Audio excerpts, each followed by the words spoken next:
Saksakalyan gunarnavasya Vande Guru Sri Charanarabindam.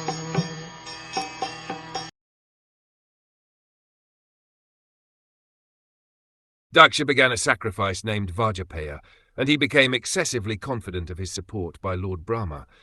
He then performed another great sacrifice named Brihaspati-sava. In the Vedas it is prescribed that before performing a Brihaspati-sava sacrifice, one should perform the sacrifice named Vajapaya. While performing these sacrifices, however, Daksha neglected great devotees like Lord Shiva. According to Vedic scriptures, the demigods are eligible to participate in yagyas and share the oblations, but Daksha wanted to avoid them. All sacrifices are intended to pacify Lord Vishnu, but Lord Vishnu includes all his devotees. Brahma, Lord Shiva, and the other demigods are all obedient servants of Lord Vishnu. Therefore, Lord Vishnu is never satisfied without them.